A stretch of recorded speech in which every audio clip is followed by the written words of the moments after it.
Mına jaş balдар ilap kayra alaqsıtып atat da. Sizlerden suranчы şu baldарды kişine eşke alıp çıkıp tursаңыздар жақсы болот. Ал жерде деле угулат. Кайра мына тоскоолдук болуп калса, биздин сөзүбүзгө дагы неме болуп калат, жакшы эмес. Жөнчө жакшы соратып туруңуздар. Kur'an'da Allah Subhanahu ve Teala aytat: "Ba'da'uzu billahi mineşşeytanirracim. Bismillahirrahmanirrahim. İnnel muslimina vel muslimat vel mu'minina vel mu'minat vel qanitina vel qanitat ves sadiqina ves sadiqat ves sabirina ves sabirat vel khashi'ina vel khashi'at والمتصدقين والمتصدقات والصائمين والصائمات والحافظين فروجهم والحافظات والذاكرين الله كثيرا والذاكرات أعد الله لهم مغفرة وأجرا عظيما." Mına uşul ayette jaratkan Allah Taala çeçim çıgardı. Allah Taalam sizlerge bizlerge mınake baktılуу kıla turgan dünyada dağı ahirette tübölüktü, ulu soğuptorun bere turgandın 10 sıfatını ayttı. Şekkümönsiz Müslüman erkekler, jana Müslüman ayaldar, momun erkekler, jana momun ayaldar, Allah'a baş iýgen erkekler, Allah'a baş iýүүчү ayaldar, çınçıl erkekler, çınçıl ayaldar, oroza tutkan erkekler, oroza tutkan ayaldar, sadaka vergen erkekler, sadaka vergen ayaldar, Allah'dan korkan erkekler, Allah'dan korkan ayaldar. Jaratkan Allah Taala'nın naki uyattu jerlerin saktagan erkekler jana ayaldar, Allah'ını köp estegen erkekler jana ayaldar. Allah Taala bularga ulu sooptu dayardap koygon, geçirimdүүлүктү dayardap koygon. Mına urmattуу eneler, eң birinci biz Allah Taala muslimat dep atat. Muslimatı kim eken dese, Müslüman ayal. 5 İslamda 5 farız, mına oşonu Müslüman ayal dep aytabız. Birincisi şahadat. Güvölük. Allah Taala'ga Allah'dan başka sığınууга layıktı zat yok.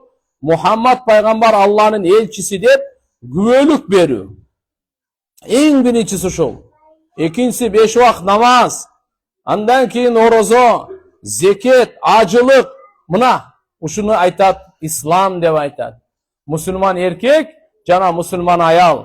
Uşu 5-öөнü karmangan, 5-öөнü işengen, 5-öөнü taştabagan, 5-ö mına uşu Allah Taala'nın buyruktары eken. Demek Allah jaratkan Allah Taala'ga güvölük bereyli. Allah'dan başka sığınganга layıkты zat yok. Jaratуучу yok. Ölüm menen jaşooну çeçe turgan eç kim yok. Beyişke girize turgan, dozok azapтай turgan Allah'dan başka eç kim yok. Biz Allah'a güvölük berебиз. Жалгыз мактоо, alkış Allah'a gana layıktı. Allah'a gana taandık dep. Peygamberimiz Muhammed Aleyhisselam akırkı peygamber jana бүткүл alamga rayımın çaçıp adamzatga rayımdı jaşooну үйrөтүш үчүн kelgen, adamzatты kutkarış üçün gelgen, dünya ahiretin baktoluğuna jeteleş üçün gelgen. Namaz oku. Erkeke kanday farız, ayalga da koşonda öyle farız.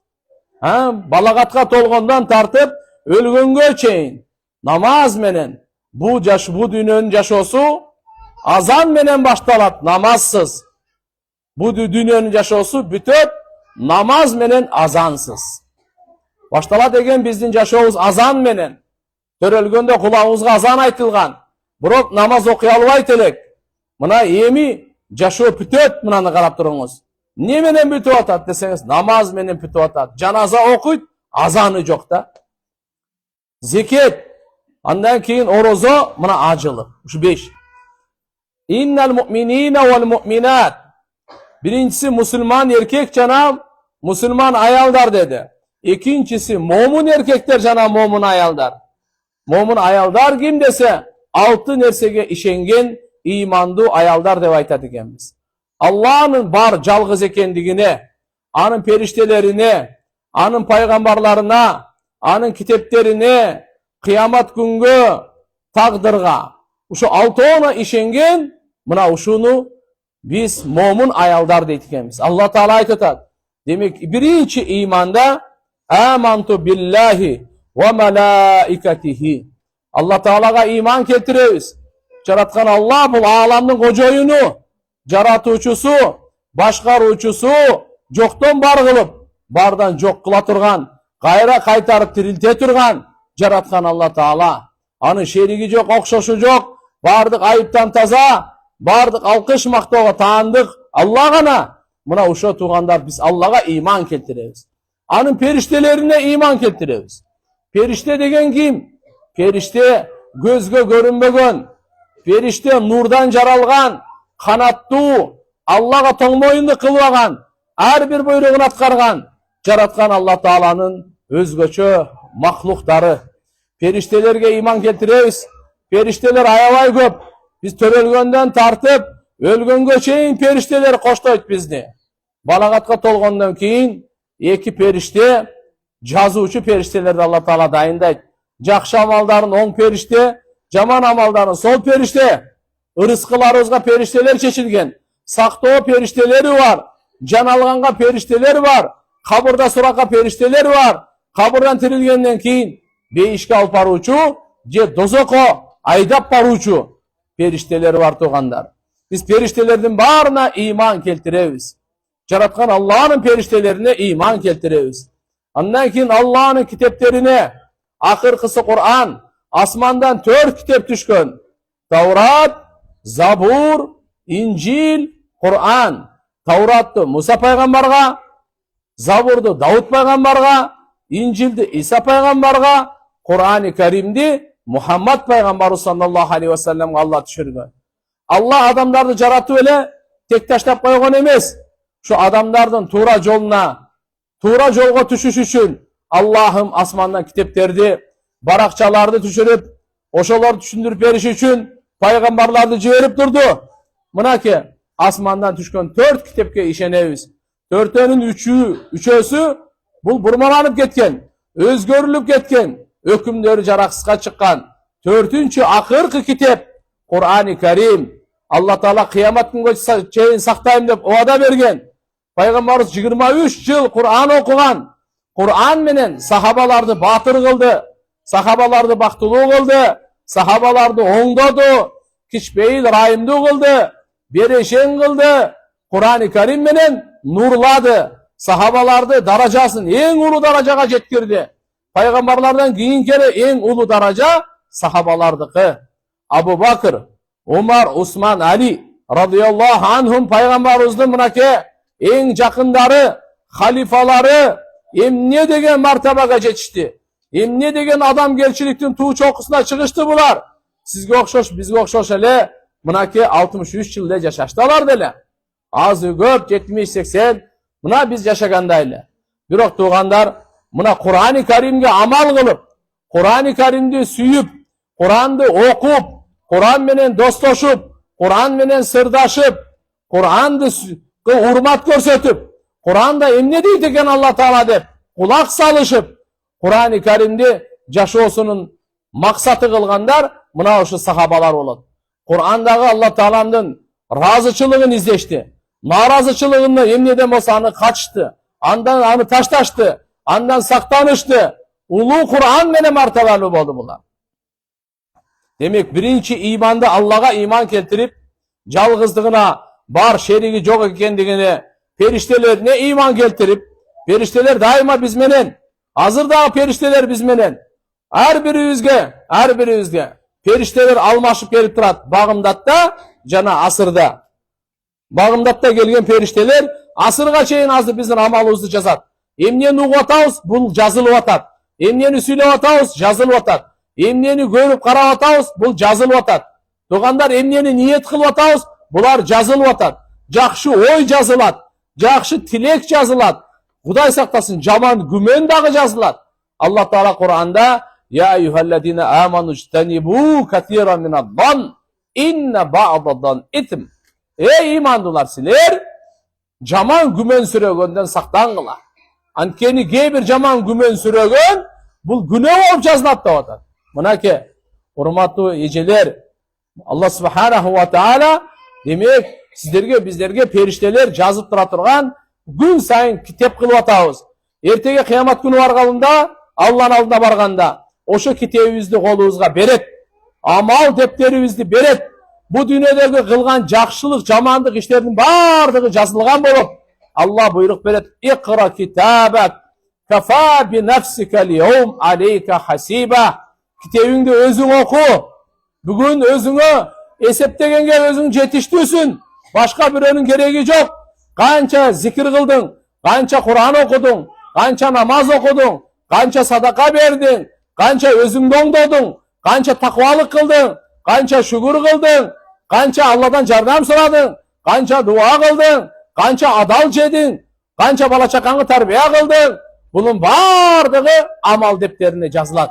Эртеге Алла Таала окутат, буйрук берет: "Оку, икра китабак." Окугун китебиңди өзүң деп.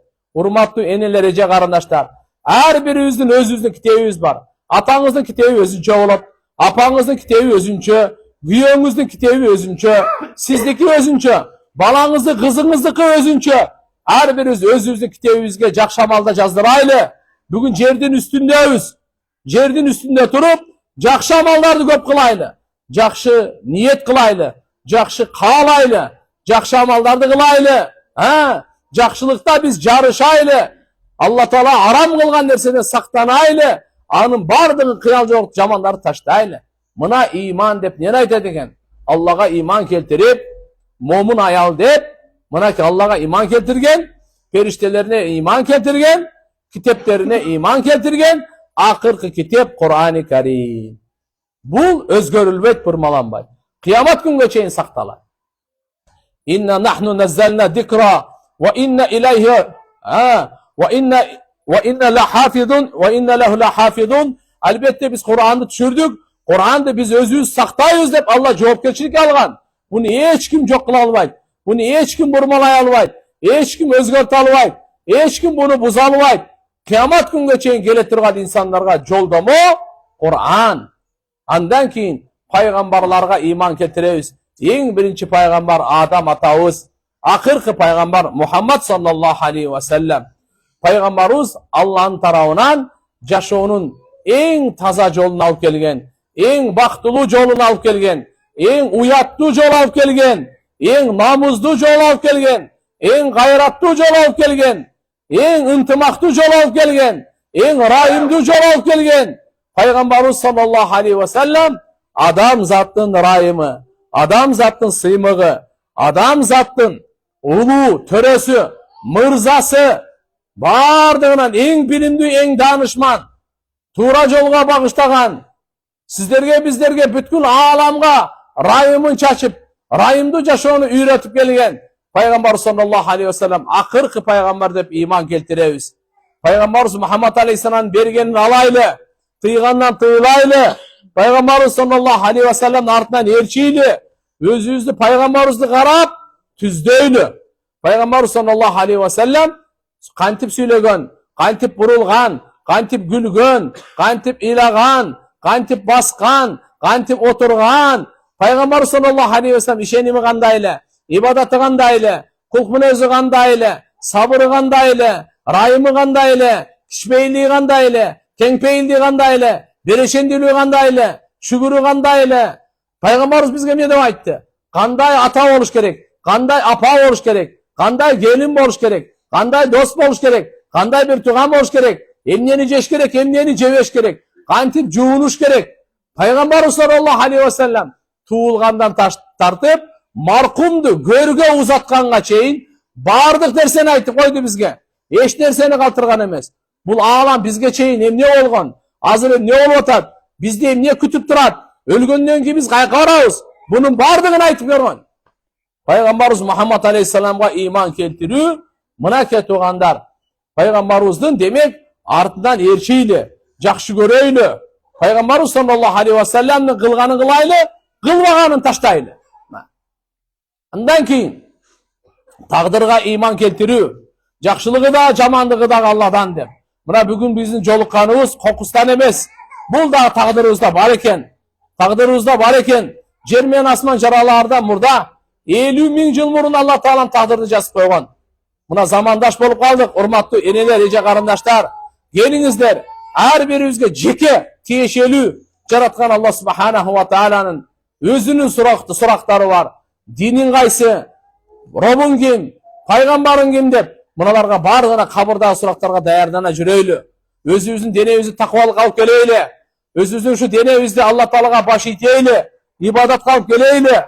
İlim alıp, ibadat da kılıp, davat da kılıp. Şunun için urmatlı eneler, buna jakşılap.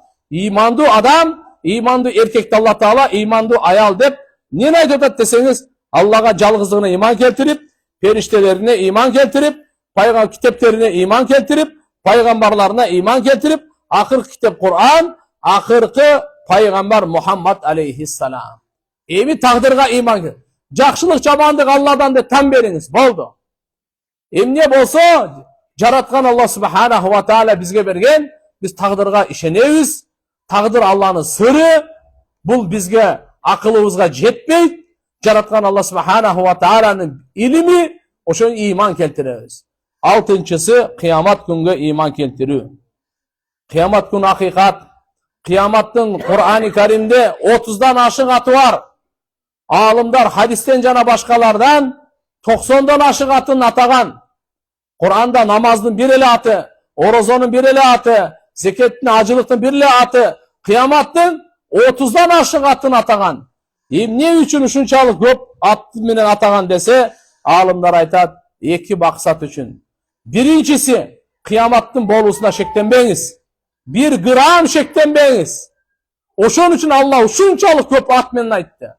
El-Hakka, Mel-Hakka. Allah Teala Kur'an-ı Kerim'de en birincisi kıyamatta aytıp kanatınca Yevmi din dedi. Din de vatadı. Yevmul hasra dedi. Yevmul tagabun dedi. Yevmul cama dedi. Allah Kur'an-ı Kerim'den atları. Şunun bari Kur'an'dan atları. Yevmul hisab dedi. Kur'an'dan atları mı? Sahha dedi. Tammatul kubra. Bu bardı kıyamat günden atları tuğandar. Jaratkan Allah Teala kıyamat düşünce köp atı menen Kur'an-ı Kerim'de çeşmelep berip atar. Ey adam balası, sen jok eleng bu dünyada. Hazır geldin, gayrı bu dünyadan getesin. Dağı bir seni jaratabız, kıyamat günge jaratabız. Emne üçün kıyamat kaçan bolorun jaşırıp koydu deseniz, Allah Teala aytat Kur'an'da, jakşılarga sıylık beriş üçün, jamandardı azaptaş üçün. Jakşı bolaylı, jaman bolboylu. Jakşılıkты kılaylı, jamandıkты taştaylı. Jakşılıkta jarışaylı, bizler bu dünyada jakşı iş kılış üçün jaralganбыз. Jerdin 1 metr kvadratı günö üçün jaralgan emes. Kan tökkөнгө, buzukulukka Allah Teala jaratkan emes. Jakşı amalga gana jaratkan. Ayyukum ahsanu amala. Sizlerden kimiңер en jakşı amal kılasыңар dep Allah Teala jer betin jakşı amal kılış üçün jaratkan. Oşun için kıyamat günge işeneyli. Birincisi, kıyamat gün bolusuna urmatlı ene ece karındaşlar şeklenbeyiniz. Kıyamatka işenes mi? İşenem. 100% işenem. Ölgönden keyin tirilen dep yaşaylı. Ölgönden keyin men tirilen dep yaşaylı. Buna hazır kança olsun uzattık dünyadan, alardım bardığı tirilen. Hazır 8 milyar dünya, bunun barı ölet. Gayradan barı tirileviz. Kıyamat günü Allah Teala tiriltet. Çınığı esep kitep, Allah çınığı sotun, Kur'an menen sottaydı. Bardık adam zattı. Erkek ayal her birimiz jop berебиз. Kılgan amalımızga barımız jop berебиз. Söylegen sözümüzge, kılgan amalımızga her birimizden Allah Teala esep kitep alat. Tarazaga tarttırat. Jakşılığı köpmü je jamanlığı köpmü dep. Tarazaga bar. Allah subhanahu wa ta'ala aldığında esep kitep var tuğandar. Surağı var. Surağı var Allah Teala'nın. Şunun için kıyamat günge işeneyli. Beyiş var, dozok var, beyiştin içinde rahat var, tübölüktü, cırgal, çılık, tübölüktü, olcadaki soğuptur, tübölüktü. Allah subhanahu wa ta'ala bere turgan bakıtları, sıylıkları var tuğandar. Dozok içindeki azaplar var. Allah'ın barımızı dozoktan saktap, beyişten orun versin, amin. Bu takdırga iman keltiriyor. Buna uşuntip, gayrıdan takdırga iman keltirip, andan keyin ahiretke iman keltirip, şu imanda 6 oldu. İslam'da 5 oldu, imanda 6 oldu. Unutmayız ушуну балдарыбызга үйрөтүп коелу, кыздарыбызга үйрөтүп коелу, ушул боюнча сүйлөшөйлү. Мен пайгамбарыбызга ыйман келтиргеним күчөйсүн, бекемделсин, ахиретке ыйманым бекемделсин, ишенимим бекемделсин. Ошондо биздин оңолуу процесси башталат. Болбосо жүрөк ыймансыз оңолбойт. Жүрөк ыймансыз оңолбойт. Адамдын жашоосу исламсыз оңолбойт. Дин деген ислам, ыйман, ихсан. Ушу үч нерсенин аты дин. Ыйман, ислам, ихсан. Ыймандагы 5, исламдагы 5 фарыз, исламдагы 5 фарыз, ыймандагы 6 фарыз, ихсандагы 2. Алла Тааланы көрүп турганда ибадат кылуу, болбосо Алла мени көрүп турат деп ибадат кылуу.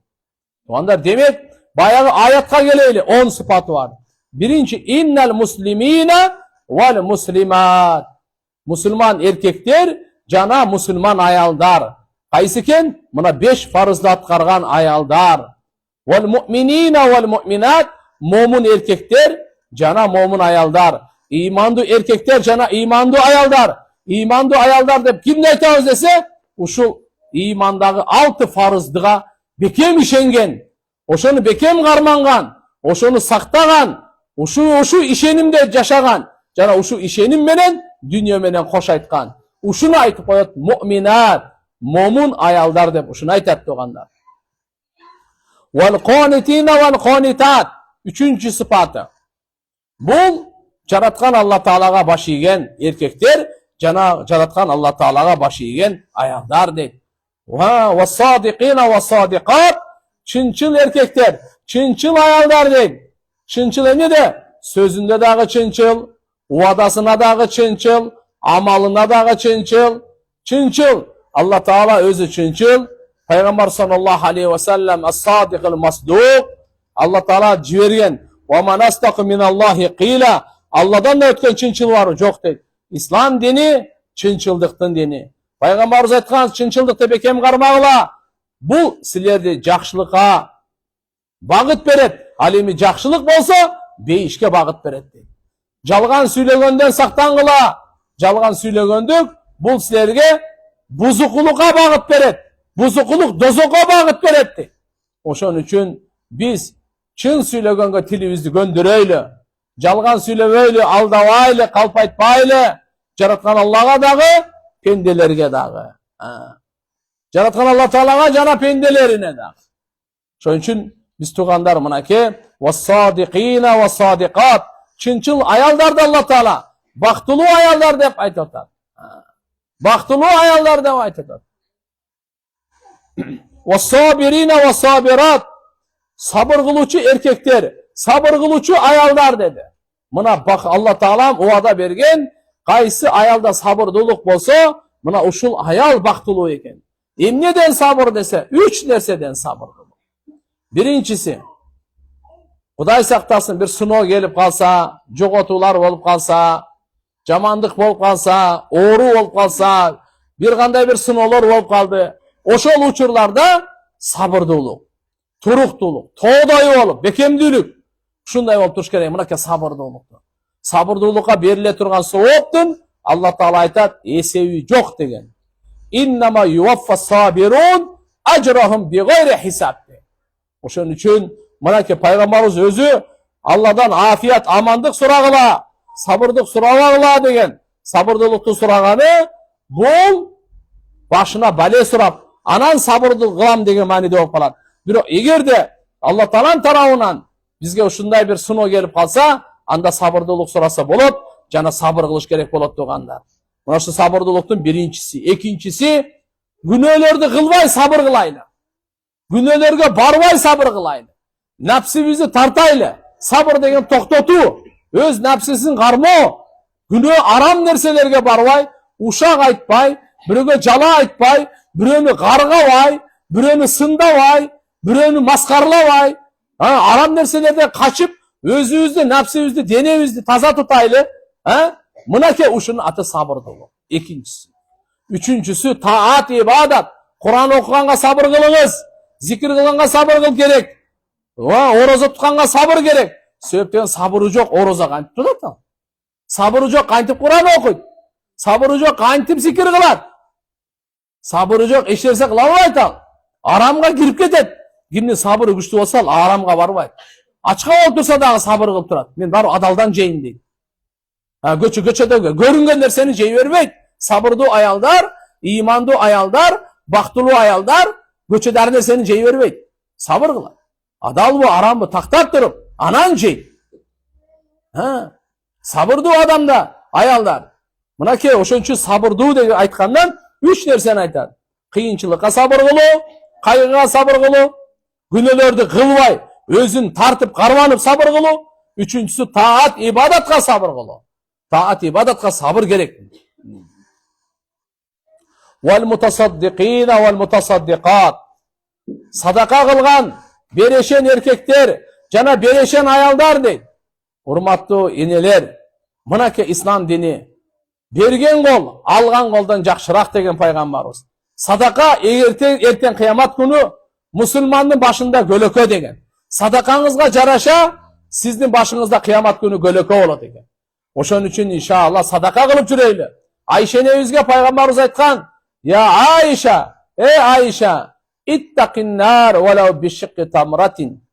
Özüңdün janыңды dozoktun otundan saktap kal. Bir jartı kurmanı sadaka kılıp bolsun dagı deydi. Jartı kurma, sınık kurmanı. Bişiqqi tamratin deydi.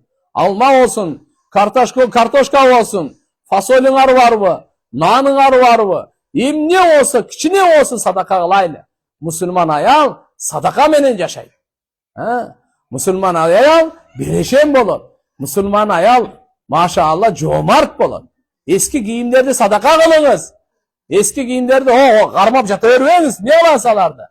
Kança. Oşonda öyle elhamdülillah kiçine olsa dagı kolunuzdan emne gelse akçalay bolobу, eң jakşı bolbodu degende eң saraң adam kim bilesizби? Пайгамбарыбыздын аты atalganda salavat aytpay koygon eң saraң. Sallallahu aleyhi ve sellem. Şoň üçin biz elhamdülillah jakşı oy menen bereşen boloylu.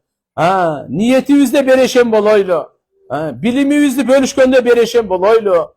Biz kolubuzda bar nerseni bergende bereşen boloylu. Kıskası aytkanda sadaka berүүчү ayaldar, baktılуу ayaldардын sıfatının biri uşul. Sadaka bergen ayaldar deyt mına.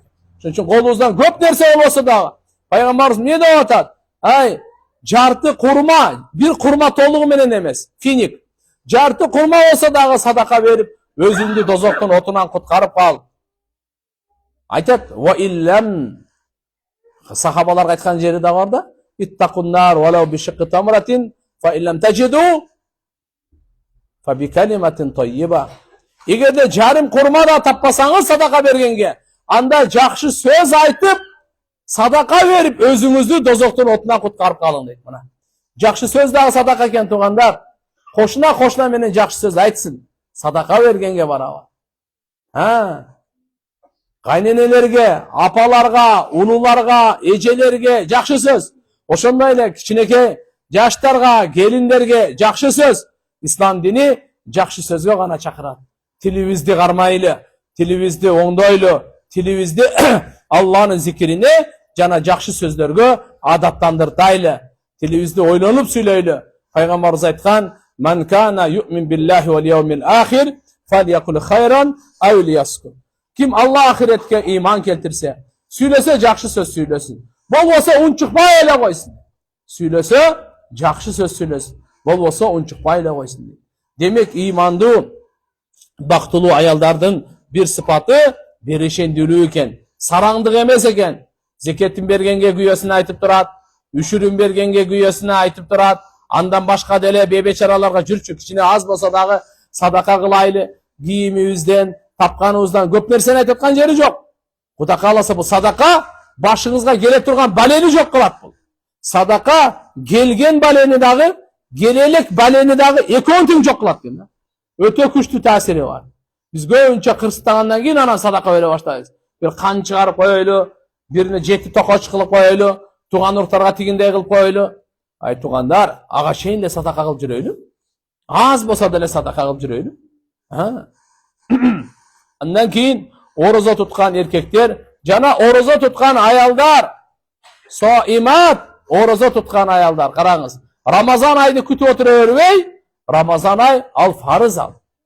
Пайғамбар саллаллаху алейхи ва салламның өзінің дағы, жұбайлары дағы, радиаллаху анхунна, бірінші күні, төртінші күні әр аптада ораза қармайды. Әр аптада ораза. 13, 14, 15 ай толғанда ораза бар. Ораза дағы, алхамдулилля, башқа учурларда дағы ораза қармап жүре тұрған болса, мұнаке ораза тұтқан. Пайғамбар айтқан, оразаны бекем қармағыла, анткені бұға тең тұрған амал жоқ деген.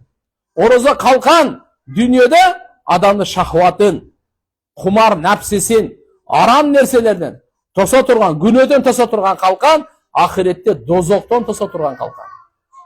Мына оразаның қасиеті қандай? Мына оразаның қасиеті қандай?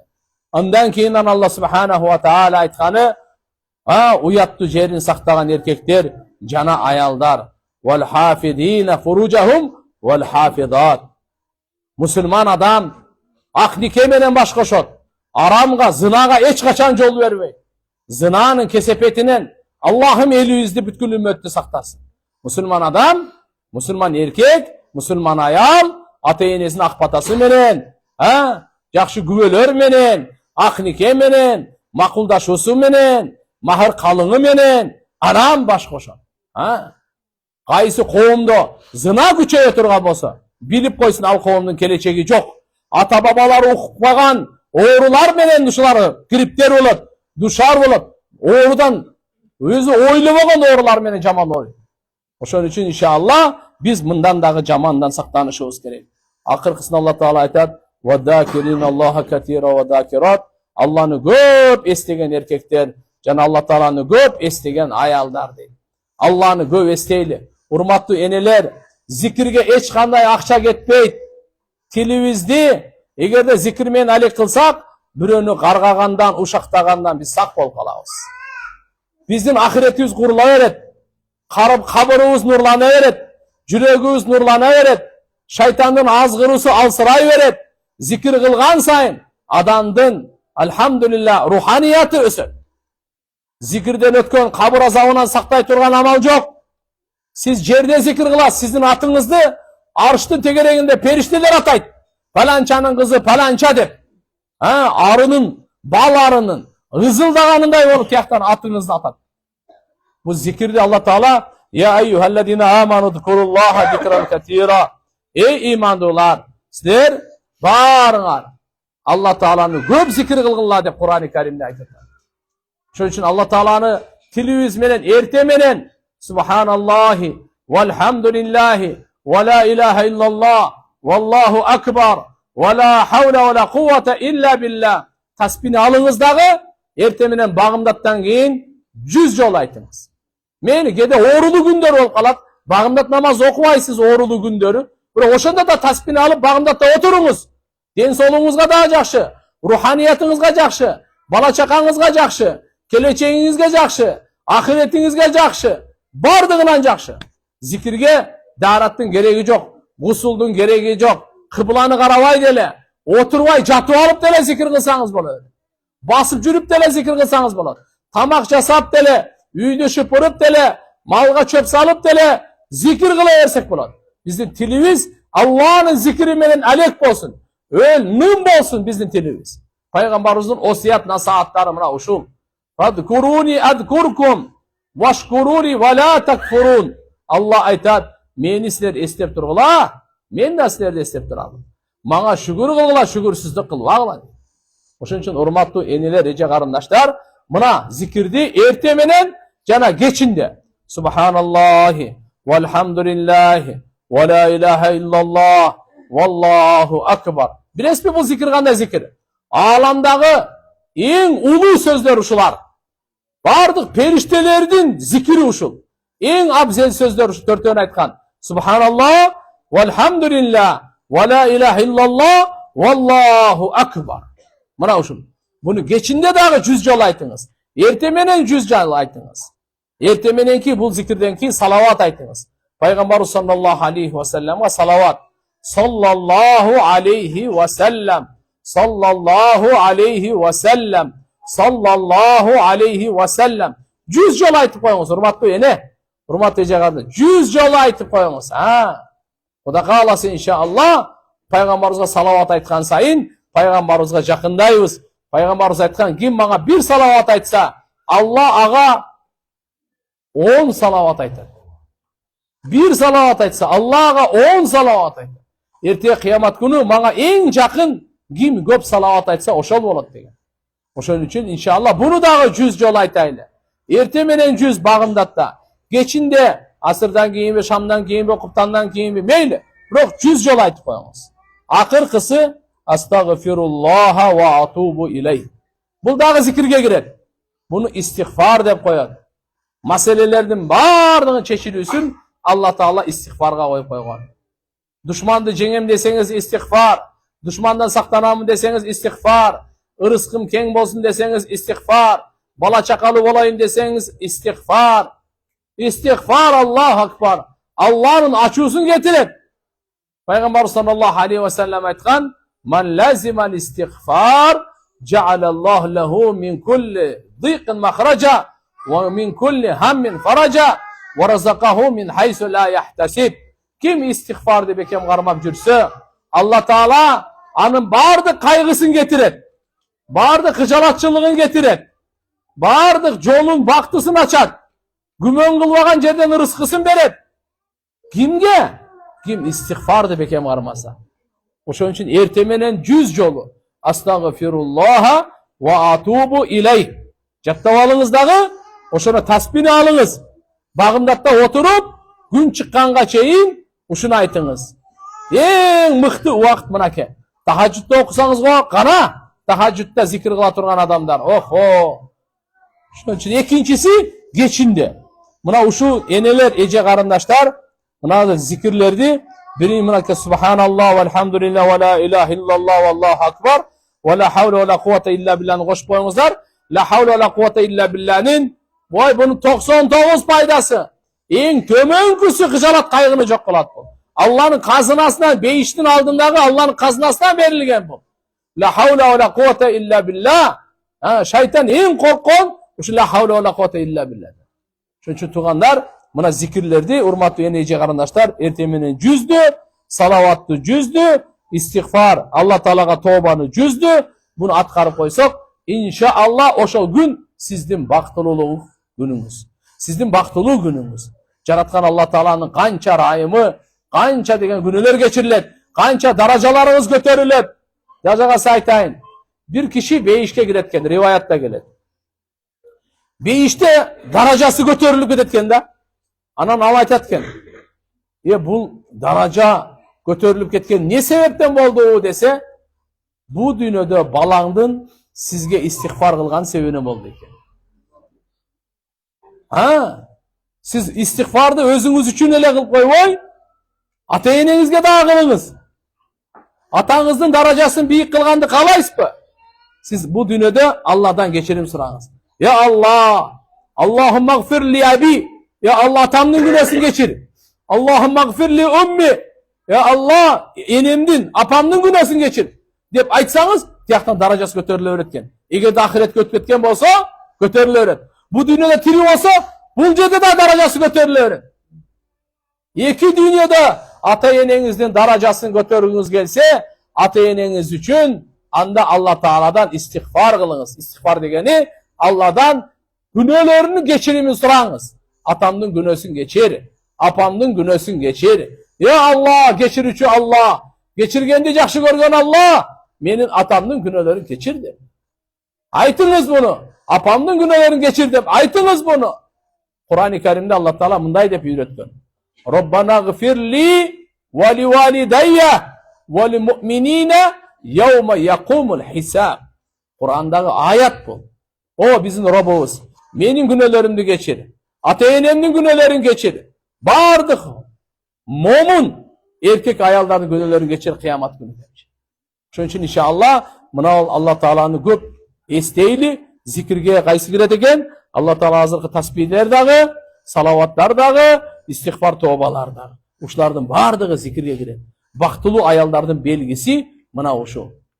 Bundan sırtkarı dağı toğandar, baktulu ayaldın belgisin, alımlarımız aytat, gözünde uyat bolsa, tili tattуу bolso, kolu jumuş menen alek bolso, жүрөгүндө сооп иштерди кылганга умтулуу болсо, мына ушу бактылуу аял. Көзүндө уяты бар. Тилинде таттуулук бар, уу эмес. Тили таттуу, сүйлөсө таттуу сүйлөйт. Мейл ата-энесине болсун, бир туугандарына болсун, кошуна колонго болсун, өзгөчө күйөөсүнө, бала чакаларына таттуу тил менен сүйлөйт. Балдарды каргабайлы. Пайгамбарыбыз айткан, өзүңөрдү дагы, балдарыңарды дагы, малдарыңарды дагы каргабагыла деген. Биз акыркы күндө эркектер сөккөнгө, аялдар каргаганга шайтан ушка салып койгон. Эркек сүйлөсө эле сөгүп сүйлөйт, тилдеп сүйлөйт, аялдар сүйлөсө эле каргап сүйлөйт, болор болбогон нерсеге деле каргай берет. Токтотойлу буну. Каргаган жаман сөз бул. Каргыш деген бардык жакшылыктан үзүлсүн деген сөз. Лаанат деп коет буну. Бардык жакшылыктан үзүлсүн. Алланын каары жаасын деген жаман сөз. Ошон даже биз эшегибизди да каргабайбыз. Уюбузду дагы, коюбузду дагы, мал мүлктү дагы болбойт туган. Ошон үчүн өзгөчө алхамдулилла, ушу bundan кутулуш үчүн тилибизди зикирге көндүрөйлү. Мурдагы аялдарчы, мен бир Афганистандык бир досум бар. Айтат, ачарчылыкта, жокчулукта аялдар балдары шоктонгондо урушат да барбырчы. Мынандай деп урушат экен. Дасторконуң буудайга толгур дейт экен. Урушканды кара. Башың үзүлгүн деген жери жок. Бизде Түркияда башың үзүлгөндөн башталат го. Себеп дегенде ата-эненин балага болгон дуасы прямой да түз тие. Кудай сактасын, кийин анан өзүңүз өкүнүп калбагыңда, баланы каргап алып, кийин анан өкүнүп калбагыңда капты. Периштелер амин деген болсо чатакан. Ошон үчүн мыналар биз кантип неме кылабыз? Тилибизди машалла зикирге көндүрөйлү. Азыр иншалла дагы бир зикирдин пайдасын айтып берейин. Мына ошону бекем кармап алыңыз. Күн сайын ушуну 10 эле жондучу 1 мүнөттө айтасыз, 1 мүнөттө айтасыз. Бирок 40 миллион соо аласыз. Пайгамбар саллаллаху алейхи ва саллям айткан: "Ман кала ашхаду ан ла илаха иллаллах вахдаху ла шарика ла илахан вахидан ахадан самадан лам яттахиз сахибата ва ла валадан ва лам якун лаху куфуан ахад." 10 жолу айтып коесуз, болду. 10 марра. Катабаллаху лаху 40,000 хасана. Аллага 40 миллион сооп жазып берет. 10 жолу айтып койсоң. Бул 10 жолу төшө салып деле айтып койсоң, шыпырып атып деле айтып койсоң. Эшикке чыгып отуруп жөн эле айтып койсоң, тамак бышырып атып эле айтып койсоң, демдеп коюп айтып койсоң. Эч кандай кыйын эмес. Тилди зикирге көндүрөйлү, Куранга көндүрөйлү, чын сүйлөгөнгө көндүрөйлү. Таза сүйлөгөнгө көндүрөйлү, мулайым жумшак сөзгө көндүрөйлү, жакшы сөзгө көндүрөйлү, жылуу сөзгө көндүрөйлү. Үйдө тилибизди. Тил өтө чоң маселеде. Ошон үчүн Алла субханаху ва таала берсин. Мындай бактылуу аялдын белгилери кандай экен? 4 белгиси бар дейт. Көзүндө уяттуулук болсун, тилинде таттуулук болсун, колу жумуш менен алек болсун. Бир нерсени тигип аткан, бир нерсени пышырып аткан, бир нерсени актап аткан, бир нерсени сырдап аткан, бир тамак пышырып аткан, колу алек болсун деген мынакей карачы. Жүрөгү дайыма сооп иштерге умтулуу болсун дейт. Ушусу садака берейин деп турат, орозо кармайын деп турат, машалла баласына калима үйрөтөйүн деп турат, күйөөсүнө бир жардам берейин деп турат, Алла Тааладан дуа кылып турат, Алладан кечирим сурап турат. Жүрөгүндө дайыма сооп иштерге умтулуу бар бунунчу, адамдарга жакшылык каалайт. Салиха аялдардын сыпаттарынын бири ушул. Ар бир чоң кичине иште күйөөсүнөн кеңешти сурап турат. Өзү каалагандай кыла бербейт. Күйөөсүн уруксатсыз сыртка чыкпайт. Чоң кичине иштерден күйөөсүнөн алхам кеңешип турат, жана күйөөнүн таап келген мал мүлкүнө жана өзүнүн денесине кыянат кылбайт. Мына бактылуу аялдардан. Бизге Хадичене үзүлгү, Айшене үзүлгү, Фатимене үзүлгү. Мына батыштын жарым жалаңачтар, уятсыздар, бети жоктор, бактысыздар, шайтандын достору. Булар бизге үлгү эмес, урматтуу эжелер, эне карындаштар. Биздин алхамдулилла сыймыктана турган энелерибиз бар. Сыймыктана турган, үлгү ала турган, аркасынан ээрчий турган, берешен, илимдүү, таква, боорукер, Алладан корккон, ахиретке даярданган, таза, пакиза, өзүн сактаган мынандай биздин эрелерибиз бар. Мынандайлар бизге үлгү. Куран окуган, Куран менен алектенген. Машаалла. Намаз окуган, намазын убагында таштабаган. Ошон үчүн сураныч 5 убак намазды биз өз убагында окуйлу. Кечиктирбей, кирди кийин жууй бересиз, тамакты кийин бишире бересиз, кийин төшөк, кийин шыпыра, үйдүн иштерин кийин. Бирок эң биринчи намазды өз убагында окуйлу. Намазды өз убагында окуп коюп, андан башка иштерди кыла берели. Жашообузга береке болот. Каниет менен жашайлы. Бүгүн дүйнө азыр ушундай, тынч эмес. Бүгүн дүйнө тополоң, фитна, дүйнөнүн аркасынан кууган заман, дүйнөгө ач көздүлүк толбогон, тойбогон заман. Бизге каниет керек. Пайгамбар саллаллаху алейхи ва саллям айткан, эгерде бай болом десең, каниеттүүлүктү танда деген. Ошон үчүн кайсыл үйдө каниеттүүлүк болсо, ошол үй бактылуу үй. Кайсыл үйдө каниет жокпу, ал ачка үй. Ал $1,000,000 болсо да ачка. Үйдө каниет болсун, үйдө шүгүр болсун, үйдө таалим болсун, үйдө намаз, зикир болсун. Музыкаларды кууп чыгарайлы. Өзгөчө мына соткаларга, урматтуу мына жаштарга кайрыларым. Анча-мынча энелер деле кошулуп алды буга азырчы. Мына соткачы только бизге зыян алып келет. Кулк мүнөзүбүздү бузат, ишенимибизди бузат, ибадатыбызды бузат, динибизди бузат, ыйманыбызды бузат, баалуулугубузду бузат, ахиретибизди бузат. Не кыласыз ушунчалык бузган нерселерди колго кармап? 4-5 сааттан телефон ачабыз. Ушу бир Куранды ачпадык 15 мүнөткө. 20 мүнөткө Куран ачпайбыз. Бизде кайраттуулук каякта калды? Ошон хотя бы Куран мейли, сотканы колдонойлу. Эми ушундай заман экен, бирок туура пайдаланайлы. Анын ичинде туура пайдаланам деп шайтанга кирип кетпейли. Шайтандын оюну, шайтанды ушу алып барып биздин баарыбыз талкалай турган. Бала чакабызды дагы. Ошон үчүн бала чаканы контроль кылайлы. Жакшынакай ар нерсени көрө бербесин. Үйдүн ичинде бизди шайтан толтуруп албайды. Аларда карап неме кылып туруп. Мен сөзүмдүн жыйынтыгында урматтуу эжелер, энелер, карындаштар, мынакей аял затынын негизги 3 чоң жоопкерчилиги бар. Мен сөзүмдүн баардыгын топтоп туруп айтайын. Биринчиси, сиздин жеке өзүңүз кыямат күнү Алла Тааланын алдына тирилип барасыз. Өзүңүздүн таразаңыз өзүнчө болот, кабырыңыз сиздики өзүнчө. Ошон үчүн кабырдагы 3 суроо, кыяматтагы 5 суроого даярданыңыз. Робуң ким дейт? Робум Алла. Динин кайсы? Диним ислам. Пайгамбарың ким? Мухаммад алейхиссалам. Бул 3-өө кабырда суроо. 5-өө кыямат күнү суроо. Алла айтат, мен сага жашоо бердим, кайда сарптадың дейт. Мен сага жаштык бердим, кайда өткөрдүң? Кайдан акча таптың? Жана ошо акчаларды кайда сарптадың? 5-инчиси билгениңе канча амал кылдың дейт. Ушул 8 суроого даярданайлы. Өзүбүздүн денебизде, затыбызда такыбалыкты алып келейли, жакшылыкты алып келейли, оңолууну алып келейли. Арам нерселерди биздин денебизден кууп чыгарайлы. Жалганды, зынаны, араккорлукту, жала жапканды, ушактаганды, уурулукту, эки жүздүүлүктү, текеберлик көрө албастыкты бардыгын жашоодон кууп чыгарайлы булар. Арам нерсе эч качан бизди жакшылыкка алып келбейт. Бул только шайтандын досу кылат, дозоктун отуну кылат. Ошон үчүн мындан эртерээк биз көзүбүздү ачайлы, ойгонойлу дагы, бул арам нерселерди таштайлы булар. Бул эч качан бизге жакшылык алып келбейт. Ийгиликке жеткирбейт бул. Бул биринчиси. Экинчиси, бала чаканы тарбияла. Бала чаканы тарбиялаганда эненин ролу өтө чоң. Балдарды, кыздарды ыйманга тарбиялайлы, уяттуулукка тарбиялайлы, каниеттүүлүккө тарбиялайлы, жөнөкөйлүккө тарбиялайлы, билимге, ден соолугу күчтүүлүккө, ата-энеге күйүмдүүлүккө, ата-энени урматтаганга, сүннөткө, тамак жегенде, отурганда, турганда, Пайгамбар саллаллаху алейхи ва саллям айтты. Бала төрөлдүбү?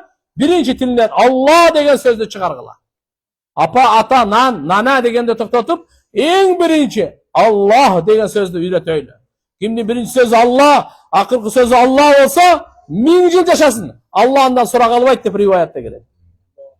Ошон үчүн иншалла биринчи Алла деген ла илаха иллаллахны үйрөтүп коелу. Субханаллахны үйрөтөйлү. Алхамдулиллахны үйрөтөйлү. Кичинекейден акырын 7 жашарга келгенде дарат намазды кошо берейли. 10 жашарында окубай жүрсө, кичине урушуп, уруп коелу.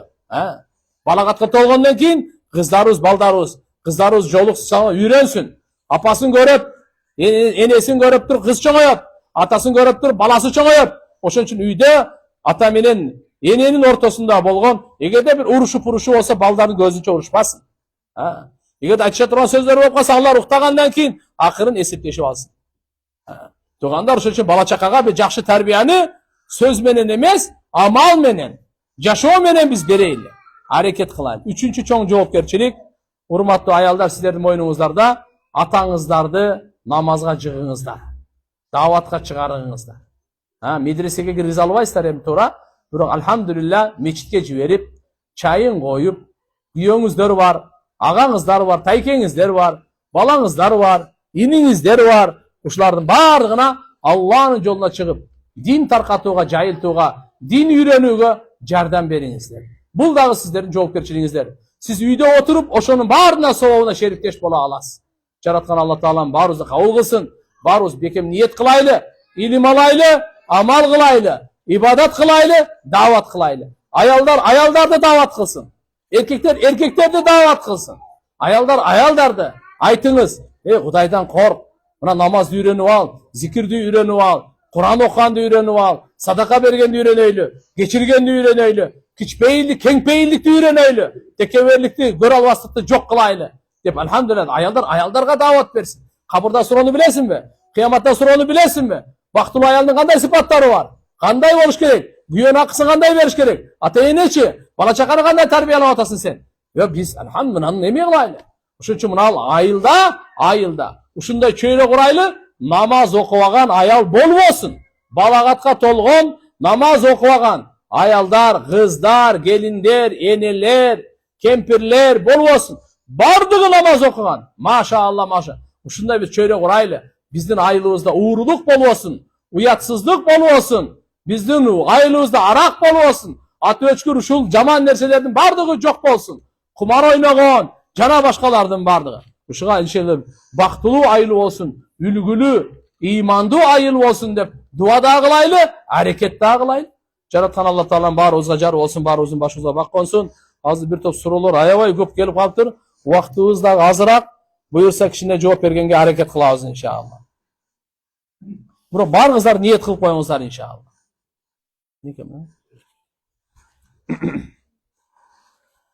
Бисмиллахир-рахманир-рахим. Менин көйгөйүм апама күйөөм жакпайт. Үйгө келгенде сөзсүз уруш чыгарып кетет. Азыр апам менен сүйлөшпөй калдым. Сүйлөшсөк эле урушабыз. Мен байга, кызматчыга тийишим керек болчу экен. Күйөөм арак ичпейт, жакшы багат бизди, намаз окуйт. Не кылышты билбей калдым. Күйөөмө сен мени кыйраттың деп айтат. 10 жылдан бери сыгылдым, канча ыйладым. Азыр не кылам? Үйгө келбейт, сүйлөшпөйбүз. Туугандар, мындай болбойт да. Мына Алла Таалам нике тагдырдан болот, нике гайыптан болот. Ошон үчүн иншалла Кудайга шүгүр, намазган, арак ичпегенге бергениңизге шүгүр кылыңыз. Эгерде бай болуп, жогорку кызматта болуп, ар жерде жатып, ар жакта бузулуп, үйүнө келип, аялын сабап отурса анан көрөт элеңиз.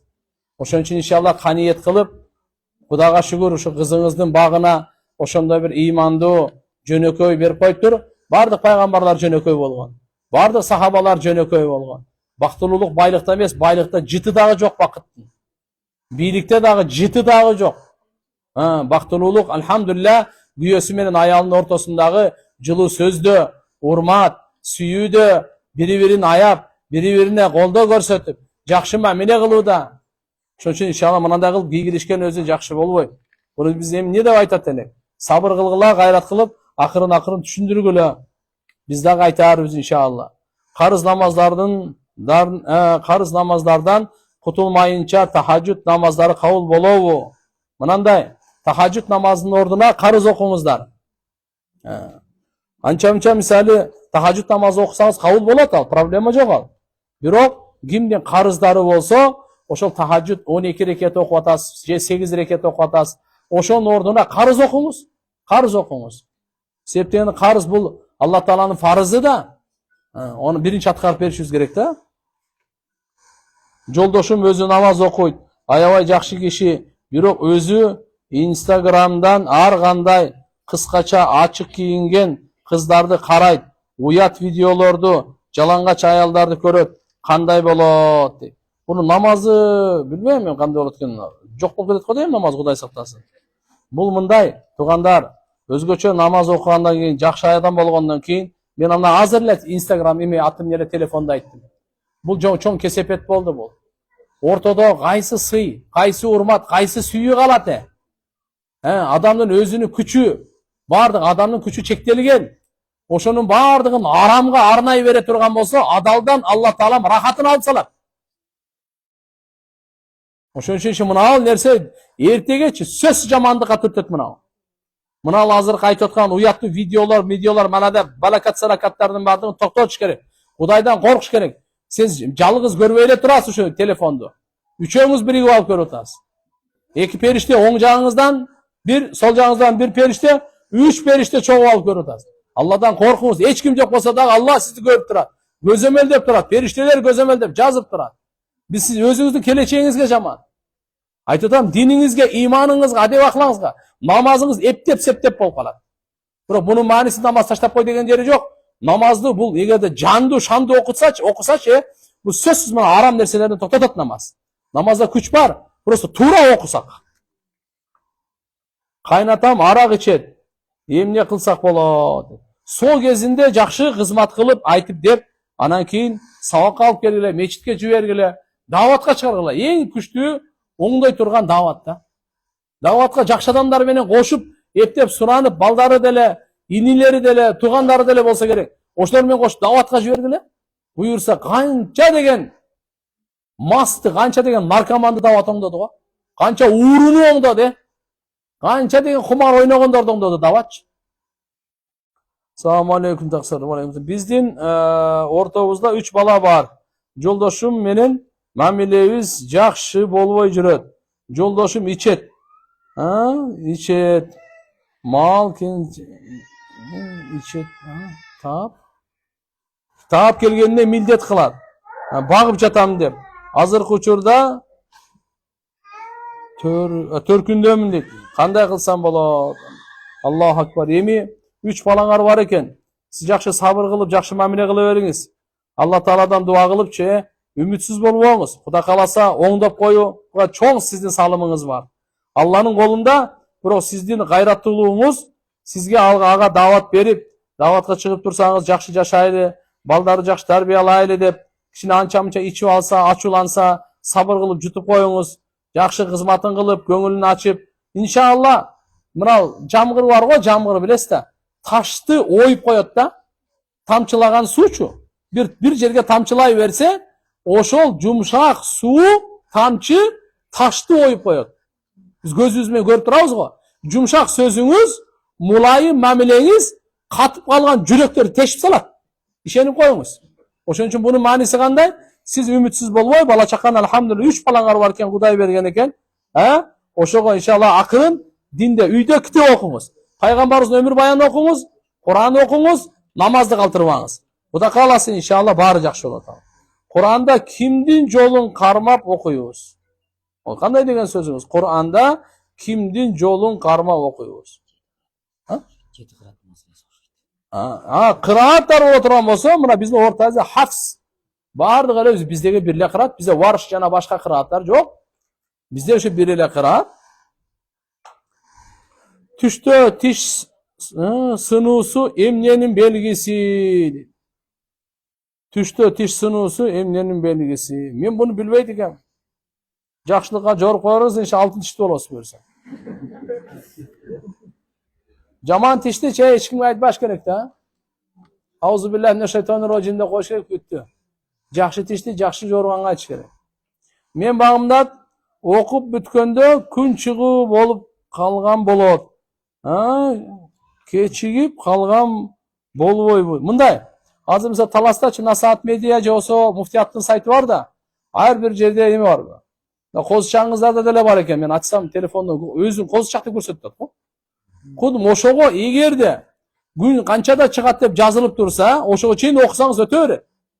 5 мүнөт калганда деле, 1 мүнөт калганда деле успет этип калсаңыз өтө берет. Албетте макру болуп калат. Бирок ага чейин жеткирбей окуңуз да. Эгерде ал ошол минутадан өтүп кетсе, анда каза болуп калат. Эми ал минута жылып турат да. Мен азыр бүгүн азыр бир нерсени айтам, 5 күндөн кийин башкача болуп калат. Күйөөм экөөбүз Америкада иштеп акча чогултуп, Бишкек шаарынан бир бөлмөлүү үй алганбыз. Ал үйдө менин апам жашайт. Себеби апам жалгыз, атам өтүп кеткен. 2 баласы бар. Бирок балдары жардам бербейт. Өздөрүнүн үй бүлө балдары бар. Апама жардам бергенге каражаттары жетишсиз. Күйөөмдүн ата энеси да биз алган үйгө жашагысы келет. Кайын ата энемдин үйлөрү бар. Жашоолору жетиштүү. Бирок ошол үйдө жашагысы келет. Ушунун айынан күйөөм экөөбүз кермур деген ал? Американча сөзбү? Кермур айтышабыз. Менин тапкан акчамды апаңа бересиң дейт. Аябай ыза болом. Ошондо меники туура эмеспи? Аябай ыза болом. Жок, эми апаны караш керек. Кыз баланын мойнундагы да милдет бар. Балдардын да мойнунда милдет бар, бирок балдардын мойнунда көбүрөөк да. Кыз бала эми турмушка чыккандан кийин башка жакта ал эми турмушка чыгарылып атай берилгенден кийин турмушка чыгып кетти да. Ал уже башканыкы башка жакта ал бала чакасы менен. Бирок энени андай таштап койбош керек, тем более атаңыз өтүп кеткен экен. Карап туруш керек. Бирок үйгө алып келип калганга эгерде сиздин күйөөңүз айтса, жок, апаңызды башка жака жосо, өзүнүн балдарына жибериш керек. Ошол жактан деле карап турайлы десе, күйөөңүздүкү туура болуп калат. Ошон үчүн бул маселеде эгерде күйөөңүз машалла айкөлдүүлүк кылып, азыркында мейли деп, аны дагы буну да эки жакты тең карап жашай турган болсо, нур үстүнө нур. Рахмат айтыш керек да. Так, assalomu alaykum. Zivan usta, sizge Allah'ım iki düğüne baktırlıkta nasip etsin. Soranış жүрөгүмдө туюп турган суроом бар. Atamda 15 yaşımda apamdı deyip atamdı deyip. Atamdı deyip ha. Atamda 15 yaşımda tapam. Apamdı 15 yaşımda jogotkom. Көп жылдан beri atama жақындап жана намаз хижапка келдим. Atam meni таштап кетсе да төрөлгөнүмдө мен атамды кечирип ата болса экен дейм. Анан балдарына да мамилем түз. Бирок атам эч эле мага мээрим же кызым деп жакындабады. Мен болгону жакындап кызы болгум келет. 22 жылдан бери аракеттемейин. Аллаху акбар. Туугандар, кимдин мээриминен, жүрөгүнөн Алла мээрим алып койсочу, анда эч нерседен үмүт деле жок. Бирок Кудай сактасын, мен катараак айтып койгон болсомчу, туугандар, Пайгамбарыбыз саллаллаху алейхи ва саллям бир жолу өзүнүн небересин Хасан Хусейн разияллаху анхуманы эркелетип атса, бир сахаба келип карап туруп, "Я Расулалла, сиз уш баланы эркелетип, ушундай машаал эркелетип жакшы көрүп атасыз. Мен 10 балам бар, бирөөсүн да мындай кылып эркелетпейм" деген да. Пайгамбарыбыз айткан анан, ким райым кылбаса, Аллага райым кылбайт деген. Ким райым кылбаса, бала чакага кантипи? Тим более кыз балада. Тим более кыз, угул балада канча эмес. Бирок мынаны мерез болуп калбаш керек да. Ошон үчүн дааватка чыгып, жүрөк жумшартып келиш керек. Жүрөк жумшарта турган нерсе ал акча эмес, көз жаш.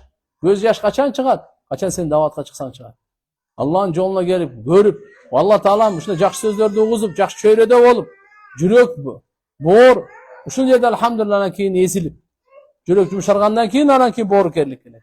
Кыздын кадыры, баланын кадыры, ата-эненин кадырын бардыгын дааватка чыкканда үйрөнөт. Намазда аябай алсалап жатам. Окуйун деп жакшы эле ниет кылам. Бирок багымдатка такыр туура албай жатам. Рахмат, Алла разы болсун. Жок, бу дүннү коюңуз, башкаларга айтыңыз. Эң жакшысы куптандан кийин сразу уктаңыз. Куптандан кийин телефон кармабаңыз. Куптан убактысы кирдиби? Болду. Телефон вообще ачпаңыз. Жаңылык да көрбөңүз, дажечи. Даже эч нерсе көрбөңүз. Кичине бир салават угуп коеюн, же болсо бир диний бир маселе, аны да токтотуп коюңуз. Жок. Ошо аркылуу сизди алдап кетет шайтанчы. Анан мынаны карасаң, кет. Ошо ойдон 12-1де уктасаң, багымдатка кайга турасың анан? Куптандан кийин сразу укташ керек, эң жакшысы. Вот ошондо багымдатка турганга күч болот, кубат болот. Устаз, апам чет өлкөдө байлыгы зекет чыгаруу үчүн жеткен, бирок чыгарбай жатат. Мага акча салганда мен апам үчүн зекет чыгарсам болобу? Ошентип зекет бергеним апам үчүн өтөбү? Кыяматта ушул нерсеге бала ата эне үчүн сурагы барбы? Жок, өтпөй калат. Зекетте мындай да, адам өзү ниет кылыш керек болот да. Мисалы апаңыз бай болсо, машалла, жакшы экен. Апаңыз ниет кылмайынча ал өтпөйт ан. Эркек өзү ниет кылмайынча өтпөйт. Бай адам өзү ниет кылгандан зекет өтөт. Ошо силерге бергенден берсеңер кишем садака болуп калат, бирок ал зекет тигинин мойнунда, апаңдын мойнунда болот да. Ошон үчүн иншалла жакшынакай түшүндүргүлө, биздин да мына азыркы соц тармакта зекет боюнча аябай сабактарыбыз көп. Айткан ошолордон кыркып алыппы, же болбосо ошоктон жүктөппү, айтып деппи? Иншалла аракет кылгыла, дуа кылгыла. Алла таалам жеңил кылсын. Так, илим алууда устаз, илим алууда устазды көтөргөн күнөө болбойбу. Устазды которгон башка устазга өтүппү? Имам Абу Ханифанын 4000 устазы болгон. Сиздики канчага жетти азыр? Биринен бири которо бериң. Эчтеке болбойт. Илим ошондой алынат да. Имам Абу Ханифа ошон үчүн Абу Ханифа болгон. 4000 устаздан сабак алган. Биз ушу кичине аң сезимибиз төмөн да. Менин шакирттерим башка бирөөгө барып окуса, сразу мен жаман көрө баштайм да. Эмне үчүн кетип калды, эмне үчүн кетип калды? Андай болбойт ал. Албетте бир медресеге киргенден кийин көчөт бир жерде көгөрөт деп коет кыргызда. Анын ар жерге эле андай мындай кыла бербеши. Ошол жерде алсын, адеби менен алсын. Илим алгандан кийин ана башкага өтө берсин. Проблема жок. Кээде шартка байланыштуу болуп калат. Сен Бишкекке барып окуганга мүмкүнчүлүгү жок. Таласка келип окуй берсин. Кээде жер жана башка немелер болуп калат. Ошон үчүн устаз которгондун күнөөсү жок ан, сообу бар. Каза кылган намаздарыбызды кантип толуктасак болот? Эң жакшы ар бир намазга кошуп окуй бериңиздер. Ар бир намаздачы. Анан кийин бош убакытты тапсаңыз каза окуй бериңиз. Телефонду эле таштасаңыз баардык иш нормальный болот. Кептин баары ошодо. Уш телефонго кеткен 3 саатты каза окуңуз кыне. Bir жылда bir 20 минутада казаң окуп коесуз bir күндүкүн. 1 саатта 3 күн. 3 саатта 9 күндүкүн. 1 жыл ушундай кылыңыз, телефон кармаңыз, эчтеке болуп кетпейсиз. Бирок 9 жылды казаны окусаңыз, эч кандай кыйынчылыгы жок. Zuha namazын күн чыккандан кийин саат канчада окуш керек? Zuha намазы эң жакшысы 10-11де окуш керек. Чач намаз деп коет. 8 рекетке чейин. Өтө жакшы, машалла, жакшы суроо бердиңиз. Бул оулиялардын намазы.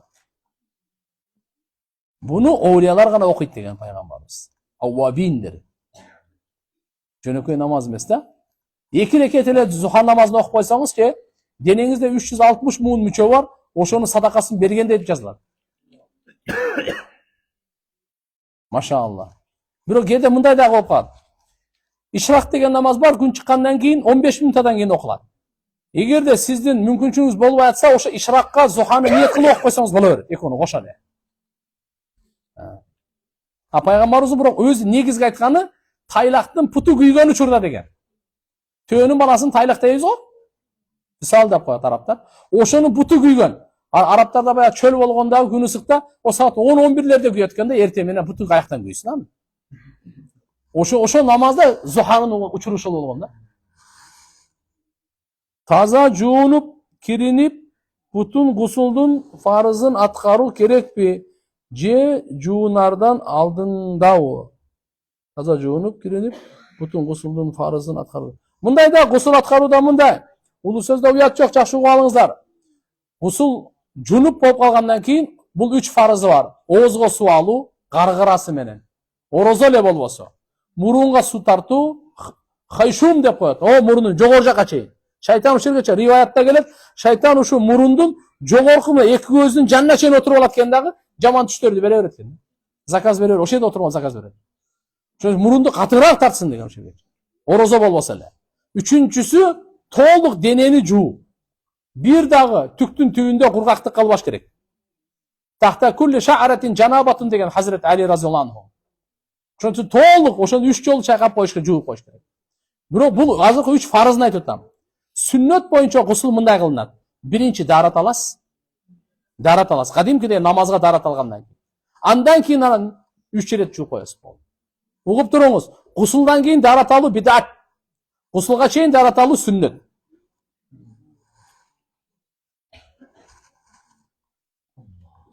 Жунуп болбосоң, жөн эле жуунсаң, жума күнү сүннөт гусулга жатабы. Болот туура. Пайгамбар саллаллаху алейхи ва саллям айткан, бир жумада бир жолу жуунуп туруш керек деген. Бир жолу. Бир хадисте келет, жума күнү жуунгула гусул алына деген. Бизде ушул мустахаб сүннөт өкүмүндө. Имам Малик рахматуллахи алейхи кээ бир мазхабтарда буну важипке алып барат. Ошон үчүн жума күнү атайы жуунуп койгон өтө жакшы болчу. Namazı бүтүн эки жака салам бери, намазды бүтүп эки жака салам берердин алдында дуа окуу шартпы же шыр эле салам дейби? Эки жака салам. Жок, бул пайгамбарыбыз салам бергенге чейин дуаларды окуган хадистерде бар. Пайгамбарыбыз айткан: "Таавваду мин арба". Силер салам берерден алдын кабул салам, салам берерден алдын 4 нерседен пана тилеп, анан салам берилет деген. Аллахумма инни ауду бика мин азаби жаханнам. ومن عذاب القبر ومن فتنة المحيا والممات ومن شر فتنة المسيح الدجال. Ya Allah, meni dozoktun otundan, kabırın azabından, ölüm yaşaonun fitnasından, Dajjal'din jamandığına sakla degen. Uşunu salamda burada aytkıla degen.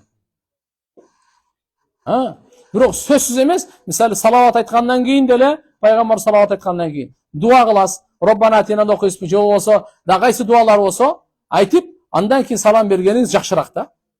Пайгамбар саллаллаху алейхи ва салламдын жолдомосу аттахият окугандан кийин салават айтып, андан кийин дуа кылып, анан салам берсеңиз жакшы.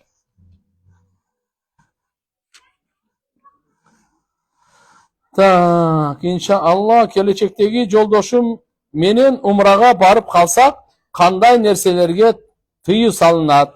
3 жолу жолугушуу жөнүндө айтып берсеңиз күйөөгө тиерди.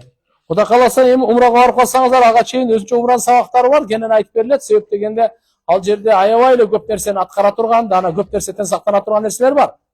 Албетте, мисалы 3 жолу жолугуу деген жок. Эми ушул болочу Алла таалам ыймандуу сизге жар насип кылсын.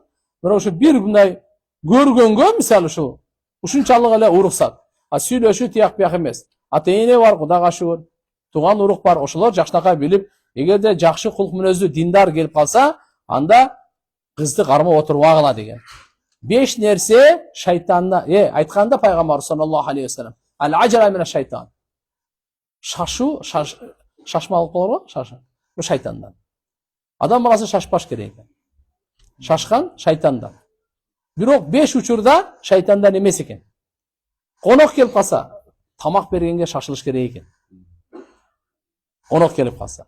Кыз бойго жетсе, турмушка бергенге шашылыш керек экен. Бул ата-энелер үчүн угуп алсын. Кыз бойго жеттиби, турмушка бергенге шашылыш керек.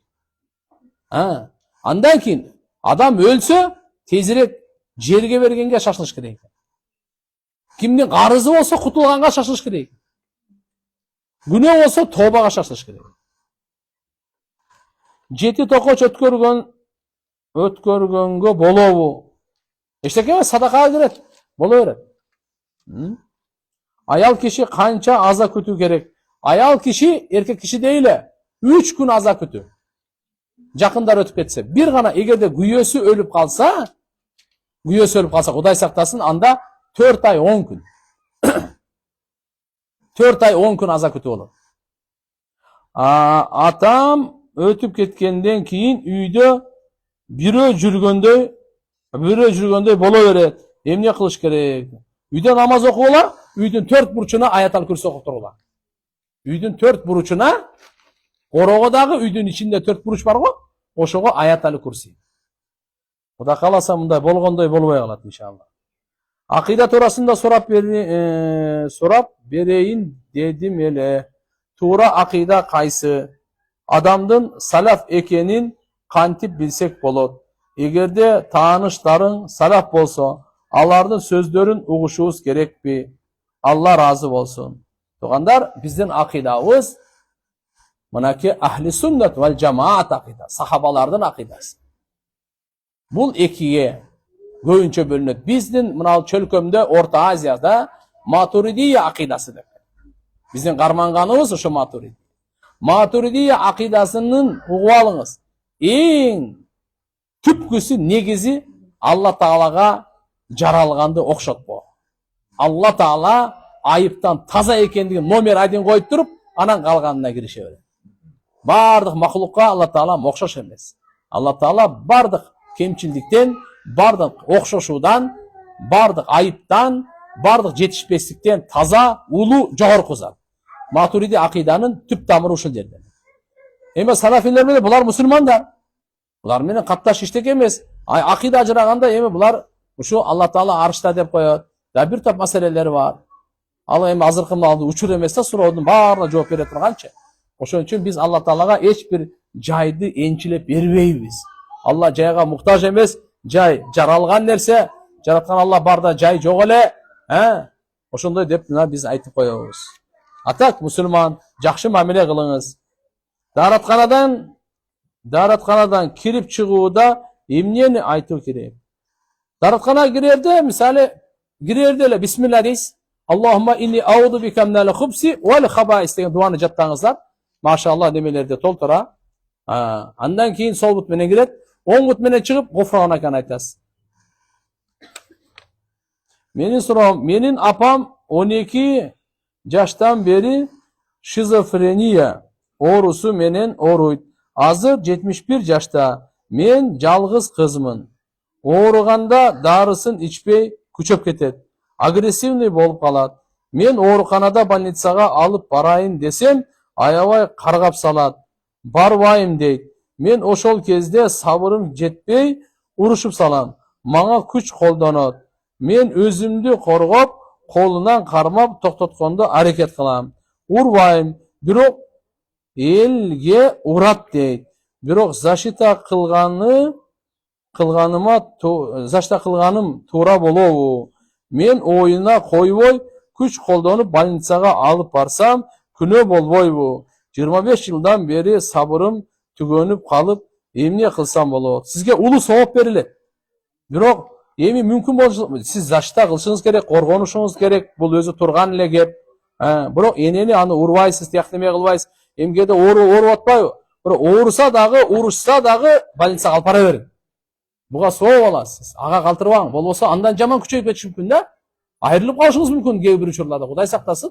Ошон үчүн иншалла бар энени машалла пешенесинен өбө бериңиз, колунан өбө бериңиз. Жок деп бар жакшы көрүңүз, күчөйүп турсун да, жаман көрбөңүз.